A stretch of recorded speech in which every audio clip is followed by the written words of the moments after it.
시청자 여러분 안녕하십니까. 이 배종찬 리서치 배종찬 본부장님 모시고 오늘 또 대선 이야기를 나눠보겠습니다. 오늘은 1부로는 박근혜 대통령의 지금 구속과 관련한 이야기들을 좀 나누고요. 2부로는 이번 대선의 가장 큰 변수가 될 수 있는 반문연대, 또 그 핵심에 있다고 볼 수 있는 안철수 후보, 과연 반문연대 하는데 어떤 입장을 보일 것인가, 될 수 있는가, 이런 이야기를 중심으로 나눠보겠습니다. 자, 배 본부장님, 그 어제 이제 새벽에 박근혜 대통령이 구속이 되었어요. 전 대통령이. 참 모양이 진짜 보기가 좀 보는 사람도 고역이더만요. 네, 결국 탄핵, 또 압도적으로 국회에서 탄핵 소추가 됐고, 이 헌법재판소에서도 이 8대0 정말 만장일치로 파면이 됐고, 대통령의 구속 수사에 대해서는 이 전직 대통령에 대한 예우를 또 이야기하는 분도 계시기도 했거든요. 근데 이 영장실질심사에 직접 가서 본인의 혐의에 대해서 소명을 했지만 결국은 구속되는 상황이 됐더라는 것인데, 이 여론을 쭉 분석해왔던 사람으로서 또 이 박 전 대통령의 임기 동안 보면은 널리 불통, 이 소통이 잘 되지 않는다라는 것이었거든요. 그러니까 이런 어떤 전 대통령의 이 파국으로 치닫는 과정에서도 이 국민들과 별다른 이 소통이 없었다라고 하는 부분, 참 참담한 부분이거든요. 4년간 국정 운영을 하면서 국정농단 사태가 빚어진 부분에 대해서 이 국민들에게 무엇은 억울하고 또 무엇은 혐의가 본인도 잘못한 부분이 있고, 또 이런 부분들을 충분하게 이야기를 해줄 수 있지 않겠습니까? 그리고 그것이 결국 이 수사에 대한 어떤 부담이 된다 하더라도 적어도 그 이전에 더 중요한 것이 이 국민에게 약속하고 대통령 자리에 올랐던 사람이니만큼 그 국민들과의 약속을 끝까지 유지하지 못하는 부분에 대해서는 사실 설명이 필요한데 너무나 설명이 없었다라는 것이고요. 그러니까 비슷한 상황에 있었던 이 브라질의 지우마 호세프 전 대통령 알고 계시지 않습니까? 그분도 여자 아닙니까? 네네. 근데 지우마 호세프 전 대통령의 경우에는 본인이 이 탄핵에 대해서 납득하지 못한 그 상황을 지지층들이 그리고 국민들에게 많이 설명을 합니다. 여러 차례에 걸쳐서 여러 차례에 대해서 설명을 하고요. 이 마지막 이 대통령궁에서 물러나서 고향으로 가는 과정에서도 많은 지지층들에게는 설명을 하고 또 기자회견도 하고 그런 과정을 거치게 되거든요. 그런 부분에 대해서 이 탄핵을 주장했던 브라질 국민들은 정말 이 비난도 하고 과연 반성을 못한다라고 하긴 했지만, 그럼에도 불구하고 자신을 지지하는 국민들에게는 또 자신이 소속된 이 정당의 이 정치인들에게는 이렇게 모여서 소통하는 그런 모습을 보여주었거든요. 근데 너무 메시지가 없다라고 하는 점, 결국 이런 쭉 과정에서 지난해부터 빚어진 이 국정농단 사태에 대해서도 대통령의 입장을 국민들은 알 길이 없고, 마지막 이 서울구치소로 이 구속되는 과정에서도 단 한마디의 대통령의 이 진정성 있는 해명이 됐든 변명이 됐든 또는 설명이 됐든 아무것도 들을 수가 없다라고 하는 것이거든요. 굉장히 답답해서 뭔 수를 쓰는 수 중에 저런 수를 쓰고 무기력하게 가느냐, 무엇에 쉬지 않고는 저런 선택을 할 수 있느냐라고 느껴져요. 먼저 이제 이 사태를 이까지 오지 않으려면 박 전 대통령의 이 판단에 따라서 충분히 안 올 수도 있지 않았겠습니까? 저는 그 시기가 언젠가 하면 한 두세 번 있었다고 보는데요. 첫 번째로는 국회에 가서 10월 24일 날 개헌 제안을 하기 전에 박 전 대통령이 국회가 협의해서 거국 중립 내각에 총리를 추천해주면 내가 그 총리를 받아서 임명을 하고 총리한테 조각권을 넘기고 나는 이렇게 대통령으로서 이렇게 외교와 의전, 국방 요 부분만 이렇게 챙기겠다. 그래서 지금 이 힘을 모아서 이렇게 지금 어지러운 여러 가지 위기들을 극복해 가고 내 문제는 퇴임 이후에 처리를 하자. 이래서는 야당이 받았지 않겠습니까? 그럼요. 추미애 대표가 그때 기자회견을 해가지고 박 대통령 1대1 만나자 할 때 뭐 결국 그런 제안 하려 했던 거 아니겠습니까? 네. 그럼 선생님 말씀하신 대로 여러 차례 기회가 있을 거예요. 네. 그때마다 많은 평론가들이 했던 이야기가 대통령이 내려놓고 이것을 지금이라도 끊어내야 된다는 이야기를 예. 수없이 지적하지 않았습니까? 예. 선생님 말씀대로. 예. 그렇다면은 이 헌법 수호 의지를 국민들도 느낄 수가 있는 것이거든요. 예. 대통령의 연설문이 이 국가적인 여러 가지 보안 사항이 들어가 있고 그것을 이 정부 바깥에 있는 비선에게 맡겼다는 것만으로도 국민들은 분노한 상태였거든요. 예. 그렇다면 그때라도 정말 엄단의 처벌을 내려라. 이 최순실이가 누가 됐든 K스포츠가 뭐가 됐든 다 모두 엄단을 해라. 나도 처벌하라 했다면 국민들이 이 정도까지 헌법 수호의 의지를 그나마 느낄 수가 있는 것이거든요. 그렇게 해놓고 네. 본인이 예를 들어서 남은 사람들은 다 엄단을 하고 내 관련된 네. 부분은 임기 이후에 그렇습니다. 수사를 받아서 책임을 지겠다 네. 했더라면 시간을 벌면서 대선도 12월 달로 갔을 네. 것이고 또 그렇게 되면 그 과정에서 여러 가지 정치적인 절충들이 나올 수도 있었다고 보고요. 두 번에는 때는 세 번째 사과할 때 그 11월 그 25일입니까? 그 서울시장 가고 했는데 네. 그때 무슨 국회에서 내가 퇴임하는 날짜를 정해달라 어쩌려 할 게 아니라 네. 그냥 내가 뭐 3월 뭐 그렇죠. 31일까지 네. 퇴임을 하겠다. 음. 그리고 그 퇴임에 대비한 음. 어떤 준비들을 국회가 합의해서 하고 대선 준비를 해달라. 그렇게 했더라면 하야를 하게 되었을 때 네. 사실은 정치적인 책임을 지겠다는 본인의 의지가 포함된 거 아닙니까, 하야는. 그렇습니다. 예, 그렇다면 과연 지금까지 몰려왔을까? 물론 법적인 문제나 이런 게 있지만은 여러 가지로 이 부분을 규명하고자 하는 의지가 많이 약해지지 않았을까? 저는 그렇게 네. 봐요.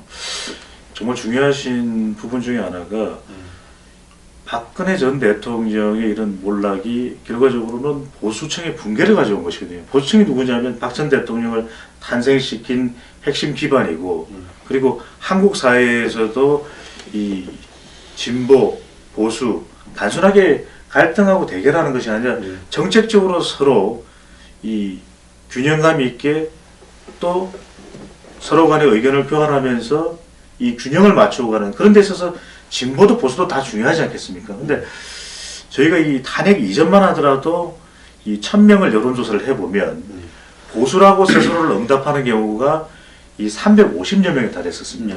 이게 연령적인 이유도 있고 또 우리 사회가 어느 정도 경제적으로 성장함에 따라 좀 보수화되는 경향이 있거든요.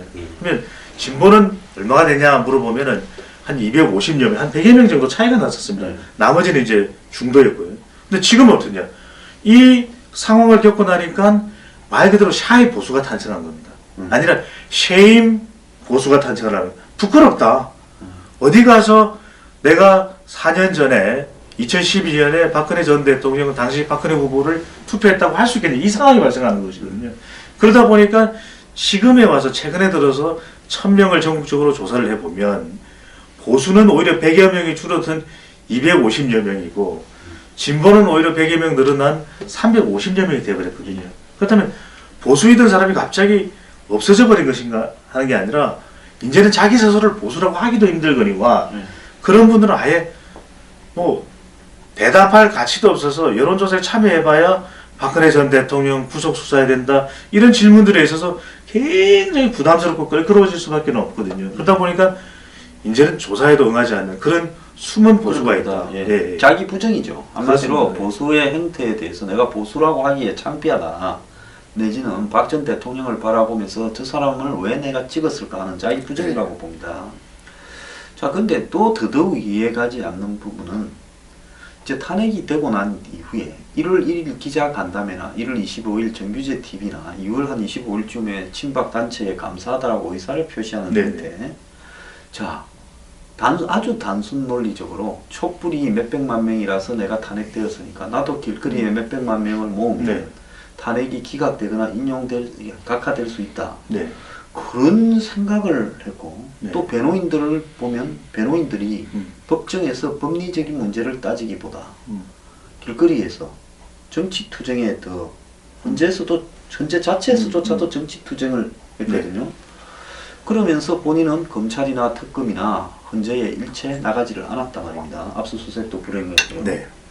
그때라도 본인이 1월 1일쯤에 차라리 그렇게 말을 하지 않고 내가 돈을 안 받았다. 나로서는 억울한 게 있지만은 모든 게 내 책임이고 정말로 반성을 한다. 잘못됐고 이 조사에 성실히 협조하겠다 하고 조사를 받으러 다니고 이렇게 했으면 적어도 불구속이라도 되고 정치적인 절충을 조금 더 빨리 이렇게 가져올 수 있는 기회도 됐을 건데 그때는 그냥 뭘 믿고 무슨 생각에 저렇게 했을까? 본인이 탄핵이 진짜 기각되었다고 된다고 믿었다는데 저거는 도대체 어떤 법적 지식을 갖고 그런 판단을 했을까? 저는 이해가 안 선생님, 상황 인식이 얼마나 중요합니까? 우리가 이제 여론조사에 대해서 이 문제를 지적하시는 분들 보면 그건 이제 선거 예측인 것이거든요. 누가 당선되는데 실제 결과가 좀 다르다. 근데 그게 아니라 우리가 항상 이 여론을 수렴하는 것이 중요한 것은 현실 상황 인식을 제대로 하기 위해서는 너무나 중요한 것이거든요. 과연 우리 국민들은 어떻게 생각하는지 또 왜 저렇게 생각하는지를 항상 알아야만이 이 국가 지도자가 국정을 운영하는데 어려움이 없는 법이거든요. 그러니까 바로 그런 현실 상황 인식을 했느냐라는 것인데 소장님 너무 잘 아실 겁니다. 미국의 빌 클린턴 대통령이 모니카 르윈스키 스캔들 치프 게이트입니다. 말 그대로 이 백악관에서 성행위를 한 것이거든요. 근데 그때 기억나실 것입니다. 처음에 이것이 밝혀졌을 때 막 발뺌을 했거든요. 굉장히 발뺌을 했습니다. 그런데 무슨 소리냐 아니다. 날 어떻게 보고 막 이랬거든요. 그러니까 스타 검사가 막 수사를 해 들어가니까 여론이 악화된 겁니다.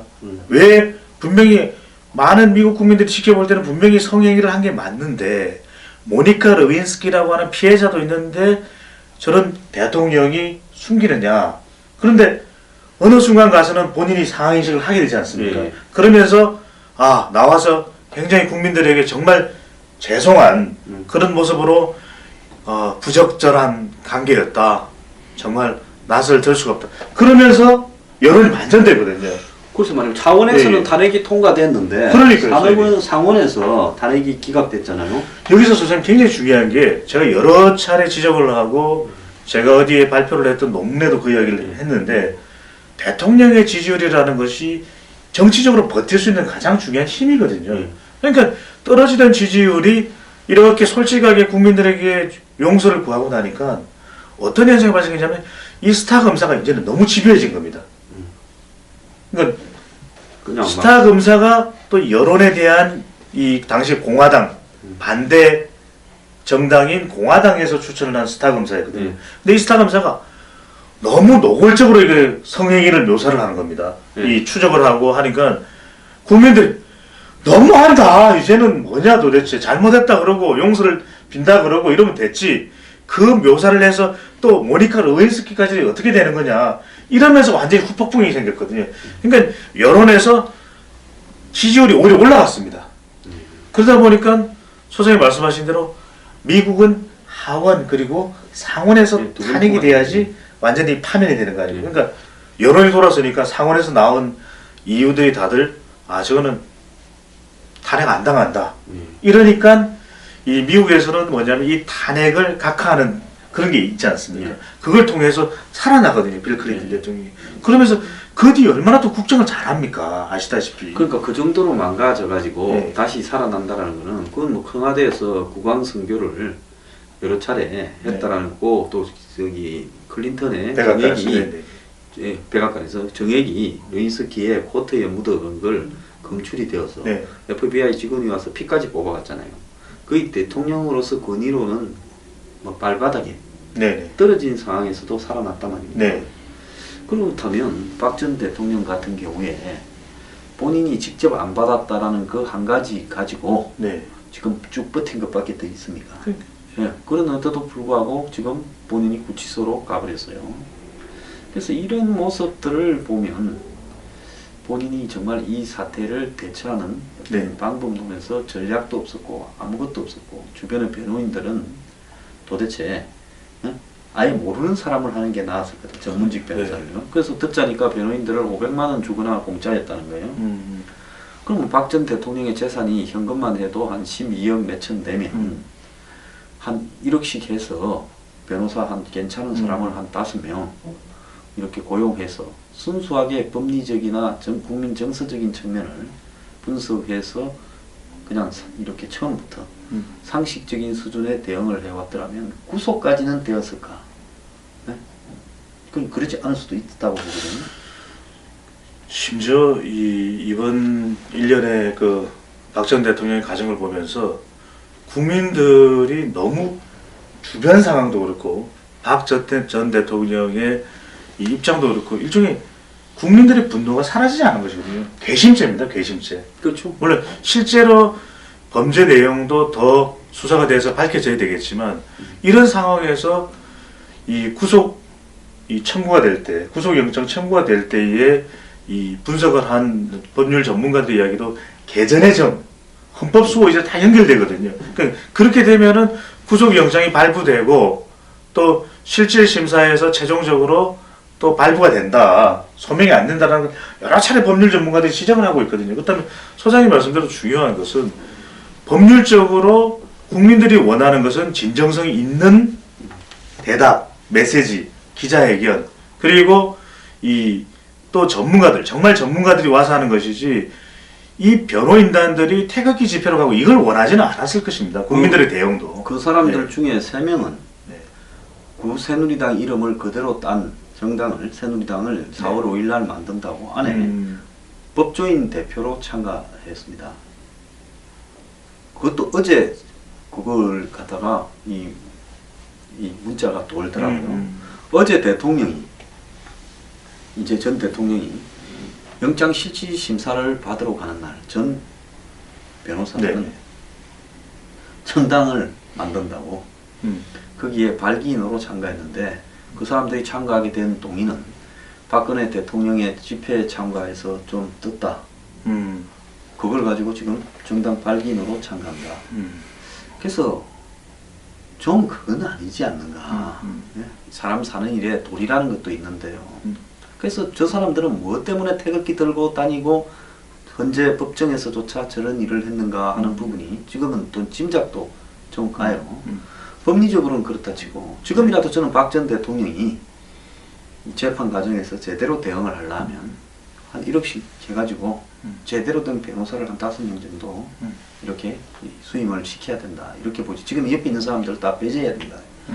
그 뭐 검찰 조사받고 나와가지고 경위를 포함한다 해서 조사 잘 받았다고 도대체 뭔 생각을 하는지 모르겠고 그리고 어제 저녁 같은 경우에는 전부 다 영장이 발부될 거다라고 생각을 했는데 뭐 판사가 뭐 고심했겠습니까? 솔직히 무슨 영장 실질 심사 끝날 때쯤 벌써 이거는 뭐 아니다 해서 결정 내리고 국민을 본다고 새벽 3시 반까지 들고 있었겠죠. 7시쯤 결정 난 걸. 그런데 여기서 이제 하나 볼 부분은 어제 만약에 영장이 청구가 될 거라는 것이 거의 확실시 된다면 본인이 어제 아침에 영장 실질 심사를 거부하고 적어도 골목길에 지금까지 일관된 걸 유지하잖아요. 하나 일관된 건 그것밖에 없어요. 네. 나 잘못된 거 없다. 진실이 밝혀질 거다. 전부 엮은 거다. 돈 안 받았다. 나는 선의였다. 그럼 어제 골목에서 기자들 앞에서 성명을 발표하고 영장 실질 심사 끝나고 나를 체포해 가라. 그렇게 이야기하고 나는 뭐 잘못한 게 없다. 그리고 역대 대통령 중에 돈 받은 사람도 다 무사한데 왜 나를 이렇게 엮느냐 하고 뭐 밝힐 게 있으면 까고 그런 모습을 보였다면 일관성이라도 있어요. 그런데 잔뜩 겁먹고 지친 표정으로 만에 하나 0.1%도 안 되는 가능성을 기대하면서 43살 먹은 판사 앞에 가서 장시간 영장 실질 심사를 받고 김밥은 밥만 먹었니부터 시작해서 갈 때는 경찰차 청와대 경호실 이렇게 에스코트 받아서 갔다가 또 영장 실질 심사 올라갈 때 아무 말도 안 하고 들어가고 또 끝나고 내려와서는 검찰이 내놓은 K7 차를 타고 양쪽에 여성 검찰 직원에 이렇게 해서 검찰에 가서 구치되어 있다가 사실상 포박이 된 거죠. 포박이 돼서. 그러면 뭐 차라리 집에서 잡혀가겠다. 근데 소장님 말씀에서 정말 중요한 대목은 적어도 옳든 그러든 그러니까 정답을 기대하는 것이 아니라 메시지가 나와야 되는 것이거든요. 그럼요. 옳든 그러니까 그러든. 다들 국민들이 분노한 게 그런 부분입니다. 이렇게 여론의 쭉 추이를 살펴보면 여러 차례 요구했던 것이 소통의 어떤 대화의 시간이 너무 짧다. 우리는 노련한 그런 명연설가를 원하는 것이 아니거든요, 국민들이. 서툴러도 좋습니다. 그리고 정확한 표현을 못해도 좋습니다. 하지만 메시지가 없는 것과 있는 것은 하늘과 땅 차이인 것이거든요. 그렇다면 왜 이 정규제 TV와 그런 기자회견을 하고 또 왜 상춘제론을 불러서 거기서는 기자들과 신년을 했느냐, 느닷없이 라는 것이 국민들이 계속 지적하는 것이거든요. 그러니까 그 정도의 충분한 어떤 대화를 할 수 있는 능력을 갖추고 있는 대통령이라면 그냥 자연스럽게 기자회견을 누구라도 볼 수 있게끔 200명, 300명의 기자가 다 오고 3시간이 돼서든 질문을 다 받고 충분히 설명을 하고 그리고 국민이 판단하고 헌법재판소가 판단하는 보다 더 많은 정보를 제공해 줄 필요가 있는 것이거든요.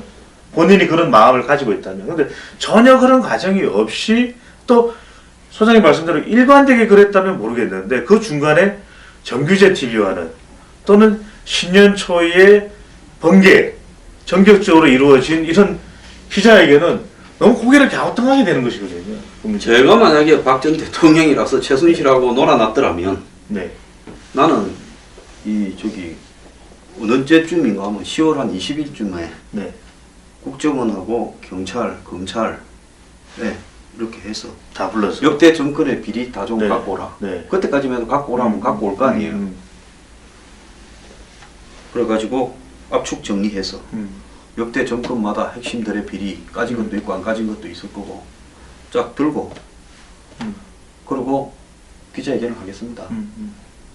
뭐 탄핵되기 전날 하든지 탄핵된 다음날 하든지 안 그러면 국회 탄핵 전날 하든지 안 그러면 어제 골목길에서 하든지 안 그러면 매번 하든지 자 역대 정권마다 다 비리가 있었고 그 사람들은 돈을 받았다. 나는 적어도 내 돈 손으로 직접 받지는 않았다. 내가 잘못한 측면이 있을 수는 있다. 근데 내가 이런 부분에서 둘러서 이까지 왔다. 그래서 내 책임을 지어가고 있지 않냐. 근데 내 잡아가라. 내 발로는 안 가겠다. 나는 정치적 업무라고 생각한다. 이러면서 누구누구는 어떻고 누구는 다 까발려 버리는 거예요. 골목길에서 그렇게 한번 까발리고 나 잡아가라 해서 집에서 잡혀가는 모습을 연출하고 지지자들 보고는 내가 정치적으로 힘이 없어서 이 꼴이 되었다. 이렇게 했다면 적어도 자기 정치 세력은 보전은 해갈 수 있을 거예요.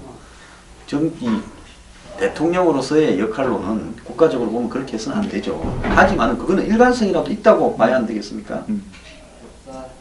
그럼요. 네. 저는 어째 저거는 도대체 뭐냐는 거죠.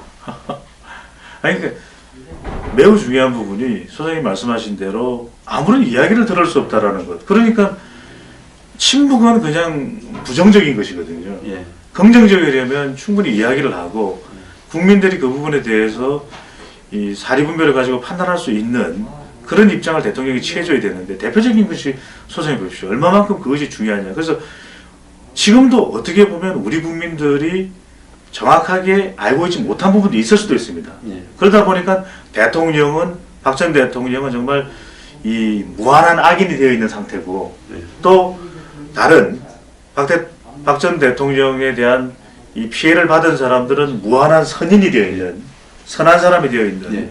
그런 상황이 될 수 있다고 하는 것이거든요. 근데 바로 이런 부분들이 지금 과연 우리가 그렇게 인식하는 큰 이유가 무엇인가? 예. 바로 이 부분입니다. 예. 이 어떤 소통이 되는 부분들이 없었다라고 하는 부분. 예. 그럼 대표적인 게 보십시오.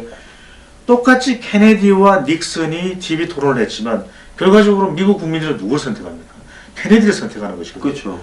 그만큼 국민들에게 주는 메시지의 가치, 이것의 중요성을 알고 있었기 때문에 전략적으로 더 활용한 겁니다. 예. 그런데 우리가 객관적으로 비교를 할 때 정말 케네디는 아무런 흠결 없는 선인인가? 예. 최고의 대통령. 그리고 닉슨은 나쁜 놈인가? 그건 아니거든요. 아니죠. 오히려 도덕적으로 개인적인 어떤 도덕, 정치하고 관련하지 말고는 원칙적으로 살았고 성실하게 살았고 무슨 스캔들이 없고 자기한테 충실했고는 닉슨이 더 충실했죠. 그렇습니다. 케네디야말로 이중적이고 위선적인 모습이 마릴린 monroe와의 추문도 있지 않습니까? 네, 온갖 뭐 여성들에 대한 추문부터 시작해서 복잡한 인물이었죠. 한마디로. 이미지 정치를 한 걸 예, 너무나 예. 잘 아시는 거죠. 그럼에도 불구하고 닉슨은 더군다나 이 캘리포니아에서 또 정치활동도 했고 아시다시피 또 아이젠하워 대통령 부통령이었지 않습니까? 예, 예. 아주 유능한 부통령이었고 또 재선을 하면서 이 자기가 스스로 하야를 하긴 했지만 그럼에도 불구하고 대통령으로서의 자질은 아주 준비되어 있는 대통령이었거든요. 그런데 역사에서 기억은 닉슨은 아주 안 좋은 대통령, 케네디는 영웅으로 되어 있다는 것입니다. 그 큰 차이가 어떤 사람은 그런 소통의 이미지를 아주 적극적으로 전략적으로 이용을 한 사람이고 어떤 누구는 그렇지 못했다라는 것이거든요. 물론 이제 나중에 역사는 평가를 할 겁니다. 그래서 94년도인가 닉슨이 서거했을 때 많은 국민들이 사실은 애도했거든요.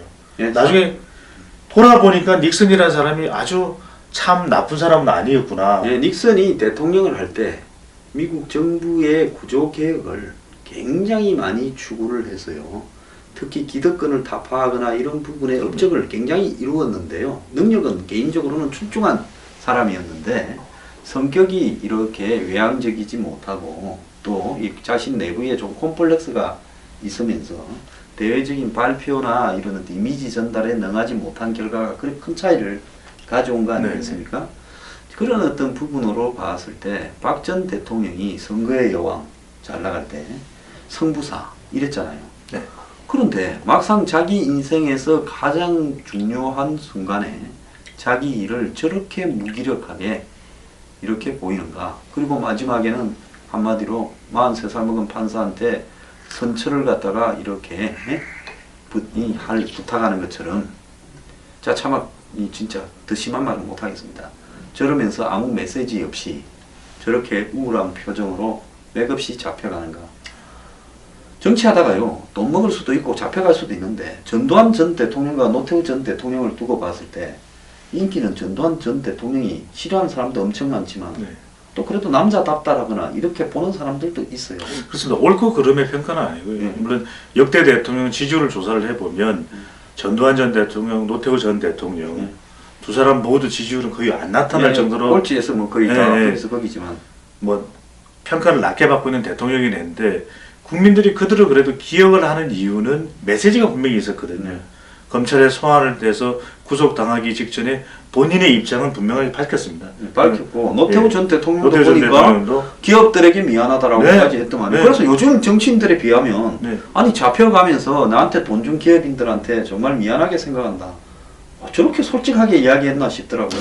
지금 우리가 볼 때 달라진다는 것이거든요. 당시에는 무한한 악인으로 평가받기 때문에 그 이야기에 귀에 들어오지 않는데 그래도 메시지를 남겼기 때문에 훗날 사람들은 기억할 때 노태우 전 대통령이 잘못한 것도 있지만 그래도 책임에 대한 부분을 이야기를 한 그 부분에 대해서는 평가를 해줄 수 있는 부분이거든요. 전두환 전 대통령의 경우에도 이 골목 성명이라고 하지 않습니까? 그럼에도 불구하고 본인이 하는 이야기가 나옵니다. 근데 그 메시지를 우리는 좀 더 냉정하게 보면 왜 나만 안 갖고 그래? 다른 부분이 나오지 않습니까? 그러면 그 이야기가 왜 스스로 반성을 못하고 또 남 탓을 할까라는 생각도 하지만 그 전이나 후나 우리 정치권은 변하지 않았습니다. 뭐 먹는 거야 뭐 이래저래 네. 빠져나가서 그렇지 다 먹었죠. 그러니까 그 부분에 대해서 강력한 본인의 경고도 있는 것이거든요. 예. 그래서 우리는 공과에 대한 물론 많은 과가 있고 적은 공이 있는 사람의 대통령이 일 수도 있겠지만 그러니까 뭔가 말을 했기 때문에 적어도 그 부분에 대한 평가가 이루어지는데 아무런 메시지, 노 메시지거든요. 히틀러가요 완전히 베를린이 포위돼 가지고 자기의 지하 벙커 앞에 폭탄이 막 떨어지기 시작을 할 때까지도 희망을 품고 저 소련을 객퇴할 수 있을 거다. 또 미국하고 협상이 될 거다. 이렇게 보다가 안 되고 이제는 더 이상 희망이 없다라고 생각을 했을 때 이 항복하자 뭐부터 여러 가지 조건이 있었지만은 독일은 철저하게 파괴돼야 된다. 우리는 졌다. 이제는 졌으면 책임을 져야 된다. 하면서 에바 브라운하고 결혼하고 그리고는 독약을 먹고 권총으로 자살해 쓰고 네. 내 시체를 저기에 넘기지 마라. 태워라. 하고 그래가지고 히틀러 죽었느냐 안 죽었느냐 아직까지도 논란이 될 그런 어떤 부분으로 자기 정리를 했어요. 그러니까 역사적으로 히틀러가 최고의 악인이기도 하지만 다른 한편으로는 이 히틀러가 케네디도 그래 이야기했지 않습니까? 히틀러는 전설이 될 거다.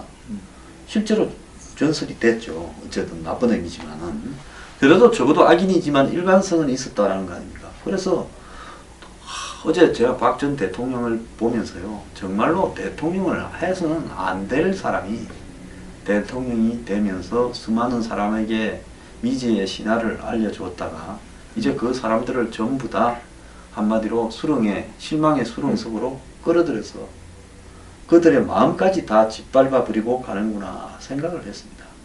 선생님께서 히틀러를 말씀을 주셨는데요. 히틀러도 당시에 독일 국민들로부터 선택받은 사람 아니겠습니까? 그럼요. 국민들이 선출을 해서 히틀러의 총통 부분을 처음에는 총리였다가 네. 나중에 총통으로 가는 부분에 다 법적으로 선택을 받았었지 불법으로 그때따라 안 했어요. 국민들을 기만했던 어쨌든 간에 네. 그래서 처칠이 한 이야기가 저는 그렇습니다. 이제 대통령 선거를 앞두고 박 전 대통령으로부터 비싼 값을 치른 교훈을 우리가 얻어야 되는 것은 어떤 대통령을 뽑아야 되는지 또 한 번 중요할 수밖에 없는 부분이거든요. 네. 그렇기 때문에 국민들에게도 선택한 책임이 있습니다. 우리는 아무런 책임이 없고 한 사람은 무한한 악인이 되는 상황. 이 상황은 박 전 대통령의 책임이 물론 크지만 그런 대통령이 탄생될 수 있도록 만든 그 주변의 정치인들, 그 당시에는 이 연호하고 환호하던 그 사람들이 안 보입니다. 지금 이 진박 마케팅이라 해서 작년에 딱 네. 1년 전에 이맘때 박 대통령을 도우자 어쩌자고 하면서 잠바떼기 입고 뭐 난리를 치던 한식하고 사람들. 어디로 갔습니까? 코바디스 어디로 가야 될까요? 저는 어제 7명이 달랑 나온 거 네. 보고요. 야, 친박 저 자식들 정말 개새끼다라고 내가 느꼈어요. 네. 예? 네. 그러면 안 되죠. 네. 70명은 넘을 건데 범친박이 그러면 어제 대부분이 다 마지막 길이라는 걸 알지 않습니까? 네. 그렇다면 자신의 정치적인 어떤 뭐 이런 걸 떠나가지고요 그 앞에 나가는 길을 이렇게 인사라도 하는 것이 그게 인간으로서 저는 도리라고 봅니다. 사람이 첫째는 정의로운 게 제일 낫고 네. 그 다음에 능력이 있어야 되고 능력이 없으면 의리라도 있어야 돼요. 그렇죠. 그 의리라는 건 같이 책임을 지는 거죠. 책임지는 거죠. 같이 책임지는 그 모습을 보일 때 적어도 이 박 전 대통령의 국정 운영에 대해서 스스로 책임지는 모습이지 않습니까? 네. 같이 함께 감당하는 모습이고. 그런데 상황이 이렇게 펼쳐지고 본인에게는 불이익이 올 거라고 생각하면 전혀 없는. 근데 저는 이런 부분이 참 너무 박 전 대통령이 너무 믿었고 어떻게 보면 끝까지 나를 지원해주고 나를 지켜줄 것이라고 믿었던 것이 아닌가. 정작 믿어야 될 사람은 국민이었는데 그래서 독일 말씀하셨으니까 얼마 전에 이런 현재 외국의 대통령을 연구해 보면서 이걸 봤습니다, 소장님. 뭐냐면 메르켈도 같은 여성이거든요, 박 전 대통령. 그러니까 메르켈은 철저하게 주변에 있는 정치인들을 의지하지 않더라고요. 그러니까 단 한 장의 사진이 저는 이 사진이 메르켈의 사진이 아니라 박 전 대통령의 사진이었다면 저는 너무 지나친 해석일 수 있지만은 탄핵 안 당했었거든요. 뭐냐면 500cc 맥주를 콸콸콸 아주 행복하게 마시는 모습의 사진이었습니다. 아, 메르켈이. 예. 정말 매력적입니다. 그러니까 그 술이 딱 저도 마시고 싶은 생각이 들었습니다. 그 이야기는 뭐냐? 그 500 생맥주 한 잔이 바로 국민과 소통하는 것을 상징해 주는 것이거든요. 그 모습 단 한 번 해서 얼굴이 발걸해지더라도 정말 옆 테이블에 국민과 하면 깜짝 놀랄 정도로 소통하는 그 단 한 장의 사진만 있었더라면 지금 이 지경까지 갔을까 하는 생각을 해봅니다. 정말 옳은 말씀이고요. 참 대통령이 들어가는데 국민들이 많은 걱정을 했습니다. 저분이 머리에 꼽은 올린 머리에 핀이 지금 30-40개가 넘는다는데 저거를 어떻게 다 뽑을 거냐. 그 다음에 저분이 병기를 이렇게 좀 가지신다는데 네. 그 안에 들어가서 어떻게 소감 생각을 하겠느냐. 이런 것까지 국민들한테 걱정을 지금 주고 있어요. 네. 자, 한편으로는 또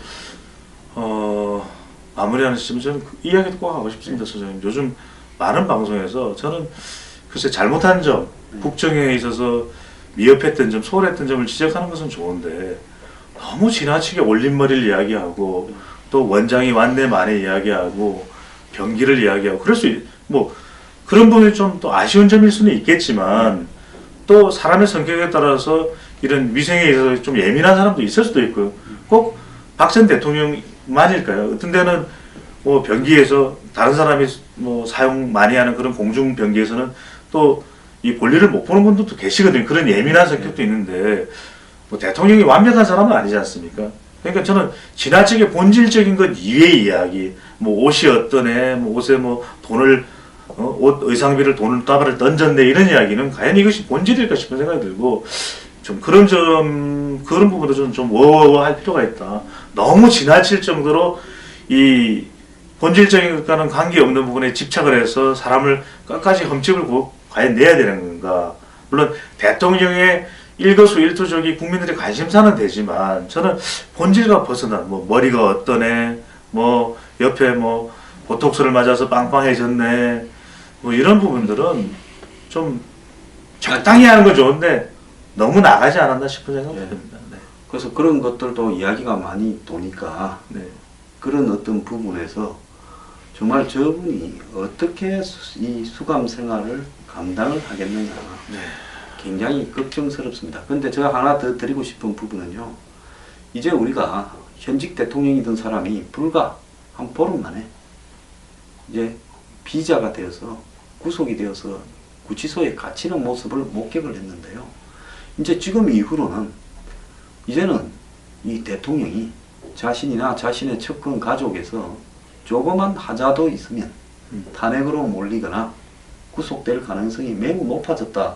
그게 지금 박 전 대통령이 대한민국 사회에 몸소 지금 네. 몸을 던져서 보여주고 있는 교훈 아니겠습니까? 맞습니다. 그 대통령의 조건을 이야기하는데요. 선생님 말씀하신 대로 이제 우리 국민들의 눈높이가 매우 깐깐하고 높아질 수밖에 없거든요. 이제는 대통령직을 제대로 수행하지 못하면 이제는 탄핵이라는 이야기가 바로 나올 겁니다. 바로 나오죠. 아주 습관적으로 나올 거고요. 그만큼 위태위태한 자리가 대통령의 자리이기 때문에 두 가지. 하나는 대통령이 대해서 감당할 자신이 없으면 나가면 안 됩니다. 네. 두 번째로는 정말 이제 대통령의 힘을 많이 내려놓을 수 있고 또 이 권력이 정말 제도적으로 분산될 수 있도록 국민들의 의견이 절대적으로 반영된 그런 개헌이 반드시 있어야 될 걸로 보여집니다. 예, 저도 뭐 그 대통령 제도의 한계가 어느 정도 왔다라는 부분에는 공감을 하고요. 솔직히 지금 열심히 대통령 되겠다고 뛰시는 분들한테 마지막으로 한마디 드리고 싶은 것은 이전이든 이후든 비리가 있었거나 비리를 저지르려는데 참지 못하는 어떤 그런 충동적인 어떤 욕구를 가진 분들은 아예 대통령을 안 하는 게 좋을 것 같아요. 왜? 이미 피를 봤기 때문에. 그렇지 않습니까? 그렇습니다. 대통령을 끄집어내라서 깜빵에 넣는 부분을 국민들이 했어요. 자, 이제부터는 여기에 따르는 이 일단 국민들의 기준치가 높아진 겁니다. 네. 우리가 영화를 보더라도요. 처음에는 조금 액션, 새로운 이런 스타일의 액션이 나오면 굉장히 재밌는데 진짜 막 처음부터 끝까지 액션을 다 하는 영화들이 요즘 많지 않습니까? 네. 그런 걸 한번 봐버리고 나면 그 다음부터는 영화가 어지간한 액션이 재미가 없어요. 그래서 지금 대중들이 들소떼처럼 풀려가지고 거리로 나와서 대통령을 끄집어내서 이제 깜빵에 넣는 데 성공했는데 이후에는 이제는 모든 사람한테 다 적용될 수 있다. 그렇습니다. 무서운 거 아닙니까? 네. 대통령에 대한 그 국민들의 요구가 이제는 2배, 3배 아닙니다. 10배 더 깐깐해질 수밖에 없거든요. 이제 과거처럼 얼렁뚱땅 대충 이렇게 사과하고 넘어갈 수 있다고 꼬리 생각할 수 자르고 없는 뭐. 불가능합니다. 이제는 지금이라도 그런 자격을 갖추지 못한 대통령 후보라면 대통령에서 대통령이 되더라도 대통령인 게 아닌 것이거든요. 국민들은 당장 이 이야기가 또 나올 수밖에 없고 불만이 터져 나올 수밖에 없기 때문에 이 박 전 대통령 우리가 비싼 값을 치르고 얻는 이 교훈이 다음 대통령에게는 정말 기가 따갑도록 이 교훈이 되어야 될 걸로 보여집니다. 네, 좋은 말씀 감사합니다. 네.